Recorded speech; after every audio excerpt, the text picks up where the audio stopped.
खुलुमबाय बेलासेनि गोजोन हामलायनाय जासिनायजों बड'लेण्ड खौरांनि गासै नायगिरि बिथांमोनखौ बरायबाय। रादाबखौ फोसावनाय जादों बाक्सा गेलपेजारनिफ्राय। दिनैनि रादाबखौ फरायदों आं रामेन बरा। दिनैनि गाहाय रादाबफोराव दङ फिल्म रहान आरो टाइम अफ मणिपुरनि खौरांगिरिफोरा तामुलपुर मुंख्लं मनेश्वर बसुमतारीनि नखराव नुजाथि फैदों। बाक्सा लोखि बाजाराव भटार संकल्प समारोह प्रग्रामखौ खुंनाय जादों। मंगलियान दालाय दुलाराय बर' फरायसा आफादनि बानजायनायाव आइजोफोरनि सांग्रांथि मेल खुंफुंदों। बाक्सा जिल्ला गरेस्वर दख'रा एबसुआ लाइमोनफोरखौ लानानै सांग्रांथि मेल खालामदों। 23 एप्रिल खालाराव जानो गोनां 5 नं क'क्राझार लकसभा बियाबनि बिसायख'थिनि थाखाय कच राजबंशी टेरिटरियेल काउन्सिलआ बिजाथि फोसावबाय। लाथिख'मा जुनथि आरोंदायाव भारतआ दा ब्रैथि गोहोगोनां हादोरनि मुं आरजिनो हाबाय। अदालगुरि जिल्लानि अराङाव मोसानि उदखारि। बाक्सा प्रेस क्लाब बर्मानि बानजायनायाव बिजाब बेखेवनाय मेल खुंदों। रामफल बिलाव UPPL आइजो विंनि मेल खुंदों। नोंथाङा नायगासिनो दङ बड'लेण्ड खौरां। दानिया फैदो आबुं रादाबाव। फिल्म रहान आरो टाइम अफ मणिपुरनि खौरांगिरिफोरा तामुलपुराव मुंख्लं मनेश्वर बसुमतारीनि नखराव नुजाथि फैदों। जम्मु काश्मीरनि पुलवामा जिल्लायाव उदखारिनि आखायाव मुंख्लं जालांनाय बिर जोहोलाव मुंख्लं मनेश्वर बसुमतारीनि नखराव मणिपुर रायजोनि इम्फल जिल्लानि फिल्म रहान आरो टाइम अफ मणिपुर सुंद'यै TOM18 नि खौरांगिरि बिथांमोना मैया 27 मार्च खालाराव नुजाथि फैयो। पिनिंगिसे मरुइना just financial support से खक नते यदि पैसानि मैामना उनलक यदि एकाउंट हाबक बिथांमोना दुखु फोरमायनायजों लोगोसे भारतनि मोनथाम गाबनि फिरफिला आरो रां अनसुंथाइ होलाङो। फिल्म रहान बिथाङा फोरमायथियो दि गाव सासे साइकेलिस्ट। बिथाङा भारतनि मोन 21 रायजोफोराव साइकेल सालायनानै 10,000 किल'मिटारनिख्रुइबो बांसिन जानथाय हान्थिबाय होनना फोरमायथियो।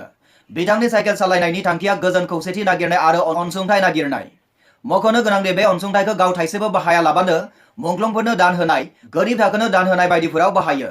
जायनि जाउनाव दिनै मुंख्लं मनेश्वर बसुमतारीनि नखराव एसेब्लाबो रांनि अनसुंथाइ बावनो मोननानै गावखौ गोजोननाय मोननाय फोरमायदों बिथां फिल्म रहाना। तामुलपुरनिफ्राय मनेश्वर बर'नि रिपर्ट, बड'लेण्ड खौरां।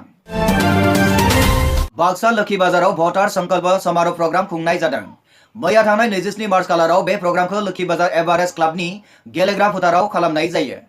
बे हाबाफारिखौ बाक्सा जिल्लानि जाला जौगाखां खोन्दोनि बानजायनायाव खुंनाय जायो होनना मिथिनो मोननाय जादों। खामार दैसा VCDCनि सिङाव भटनि मोनथायखौ होथारनांगौनि थाखाय जाला जौगाखां खोन्दोनि मावख'गिरिफोरा बे मेलखौ खालामफैयो होनना मिथिनो मोननाय जादों। बिथांमोना फारियै सरबा Sharma account assistant, Manika Narzary CRP, Raju Das GRS, Ikran Hussain GPC गोबां रायजो राजाफोरा नुजाथिनाय बे मेलाव भटखौ होथारनांगौनि समायखिराबो लाहोनाय जायो।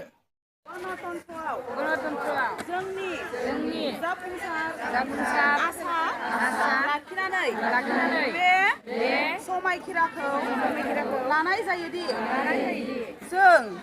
जोंनि हादोरनि गणतान्त्रिक गोदो गोदायनि मानदान्दाखौ गोहोम लाखिगोन। लोगोसे बेनि बागै सांग्रांथि लाबोनो थाखाय सुबुं गमा हानजा सुरनाय हाबाफारिखौ खालामनाय जायो होननानै जोंनिसिम खौरां मोनफैदों। हानजा सुरनाय हाबाफारिया हेंथा गैयाजासे जोबनायखौ नोजोर होनानै सिमलानि फायखि मावदांसाफोरा रैखाथि होफैयो। बे बुब्लियाव खौरांगिरिनि सिगाङाव सरबा शर्मा बिथाङा बेबायदिहाय बुंथियो। मनिका नार्जारिया खौरांगिरिनि सिगाङाव बेबायदि बुंथियो। बाक्सा गुरुवारानिफ्राय प्रियजित मुसाहारिनि रिपर्ट, बड'लेण्ड खौरां। नोंथाङा नायगासिनो दङ बड'लेण्ड खौरां। मंगलियान दालाय दुलाराय बर' फरायसा आफादनि बानजायनायाव आइजोफोरनि सांग्रांथि मेल खुंदों। मैया थांनाय 27 मार्च खालाराव बेलासिनि 2 रिंगायाव चिरां जिल्ला बिजनी मंगलियान बाजारनि गेवलां फोथाराव मोनसे आइजोफोरनि सांग्रांथि मेल खुंफुंनाय जायो। बे सांग्रांथि मेलाव गाहाय आलासि महरै मिरु एबसुनि लोगो गाहाय नेहाथारि फनिन बर' बिथांजों लोगोसे बिजनी दख'रा एबसुनि लोगो आफादगिरि सुबिलाल दैमारिया बाहागो लाफैनो हादोंमोन। गोबां रायजो राजाफोरा बाहागो लाफैनानै हाबाफारिखौ जाफुंसार जाहोयो होनना जोंनिसिम खौरां दैथायहरदों चिरां बिजनीनिफ्राय बोसोन बसुमतारी बिथाङा।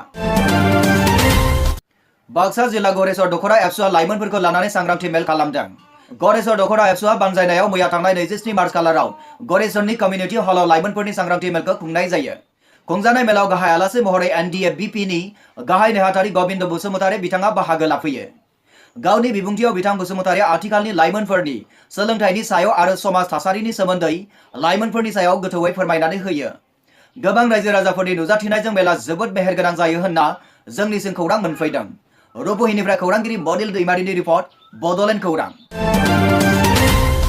23 एप्रिल खालाराव जानो गोनां 5 नं क'क्राझार लकसभा बियाबनि बिसायख'थिनि थाखाय कच राजबंशी टेरिटरियेल काउन्सिलआ बिजाथि फोसावबाय। 5 नं क'क्राझार बियाबाव KRTC जों बिजाथि महरै फोसावजानायनि मुङा प्रसेनजित कुमार दास। खौसे गोजोन आरो दावगाथायनि मोन्थोरजों KRTC नि हानजाया एबारनि बिसायख'थियाव देरहानायनि मिजिं खालामदों होनना मिथिनो मोननाय जादों। ब्युरो रिपर्ट बड'लेण्ड खौरां। लाथिख'मा जुन्थि आरोंदायाव भारतआ दा ब्रैथि गोहोगोनां हादरनि मुं आरजिनो हाबाय। थांनाय 27 मार्च खालाराव भारत हादरा लाथिख'मा जुन्थि बिगियानाव बे देरहासारनायखौ मोननो हायो होनना मिथिनो मोननाय जादों। गाहाय मन्त्रि नरेन्द्र मोदीआ दाबि खालामनाय बादिब्ला भारतनि लाथिख'मा जुन्थि आरोंदाया भारतनि अख्रां आवथायाव गुबुन हादरनिफ्राय दैथायजानाय संगालि सेटेलाइटखौ फोजोबस्रांनो हाबाय। बे बिथिङाव बुहुमनि मादाव ब्रैथि सुपार पावार हादर महरै रेबगान्थि सोरजिबाय होननानै बिथां मोदीआ फोरमायथियो। ब्युरो रिपर्ट बड'लेण्ड खौरां। अदालगुरि जिल्लानि अराङाव मोसानि उदखारि। अदालगुरि जिल्ला सिङाव थानाय बरसला आन्सलिक बेंटल टाइगार अरां हारिमायारि पार्कनिफ्राय मासे मोसाया मैया थांनाय 27 मार्च खालाराव ओंखारबोयो। ओंखारनाय मोसाया जेराव मेराव खारथिंलाबायनानै रायजो राजाफोरनि गेजेराव गिख्रंथाव थासारि सोमजिहोयो होननानै मिथिनो मोननाय जादों। उनावहाय गामिनि सुबुंफोरा ज' ओंखारबोनानै मोसाखौ होना हरनो नाजानायनि नुथाया बड'लेण्ड खौरांनि केमेरायाव सेबखांजादों बेबायदि।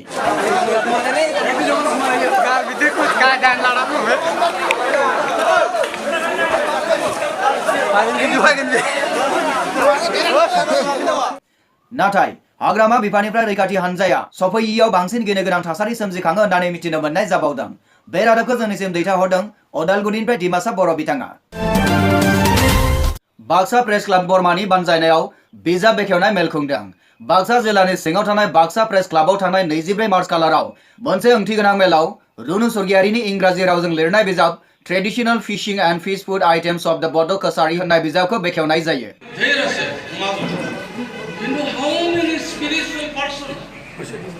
बिजाबखौ बेखेवा बजालि फरायसालिमानि आजिरा मोननाय बिबुंगोरा डॉक्टर नृपेन नाथ शर्माया। बाक्सा प्रेस क्लाबनि आफादगिरि आलका सालिया सामलायलांनाय बिजाब बेखेवनाय मेलाव नुजाथियो दुलाराय बर' साहित्य सभानि आफादगिरि टरेन बर' बिथाङा। बिथां बर'आ बिजाबनि सायाव बिबुंथि लाखियो। मेलनि हाबाफारि बादियै फुंबिलियाव आलारि बाथि फोजोङो बरमा फरायसालिमानि आजिरा मोननाय बिबुंगोरा डक्टर सुनील चंद्र शर्माया। मेलाव बाहागो लाफैनो हायो नलबारि जिल्ला साहित्य सभानि लेङा आफादगिरि ध्रुव शर्मा, बाक्सा जिल्ला बर' साहित्य सभानि आफादगिरि अतुल स्वर्गियारी, बरमा दखरा साहित्य सभानि आफादगिरि शुक्लेश्वर मदाही, बाक्सा प्रेस क्लाबनि बोसोनगिरि दिलीप कुमार हालय लोगोसे गोबां फुंखा सुबुंफोर। बिजाब बेखेवनाय मेलाव बरमा समन्वय हारिमु मिरुनि फरायसाफोरा हारिमु दिन्थिफुङो। निउज डेस्क रिपर्ट बड'लेण्ड खौरां। रामफल बिलाव UPPL आइजो विंनि मेल खुंदों। थांनाय 25 मार्च खालाराव बे मेलखौ BTC कन्स्टिटुएन्सि 8 नं दतमानि MCLA ज्योतिरिन्द्र ब्रह्मनि न'आव बे मेलखौ खुंनाय जायो। खुंजानाय मेलाव बिजाथि UG ब्रह्म, प्रतिभा ब्रह्म, समनाथ नार्जारी आरो उखिल मुसाहारि बिथांमोना बाहागो लायो। बे मेलखौ बिमा गयारिया सामलायो।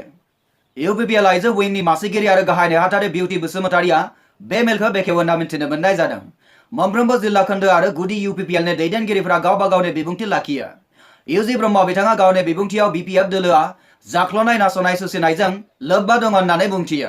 प्रमिला रानी ब्रह्मआ बिसायख'थियाव जेनगोनखौ रोखा होननानै बिथाङा बुंथिबावो। बिसायख'थियाव देरहानो थाखाय रांजों भट बान्नो फैग्राफोरखौ नोजोर लाखिनो बिथाङा खावलायदों। दतमानिफ्राय सोमखोर ब्रह्मनि रिपर्ट बड'लेण्ड खौरां। बड'लेण्ड खौरांनि गासै नायगिरि बिथांमोनखौ फिन साबायखर जासिबावनानै दिनैनि रादाबखौ एसेयावनो फोजोबनाय जाबाय। गोजोन्थों।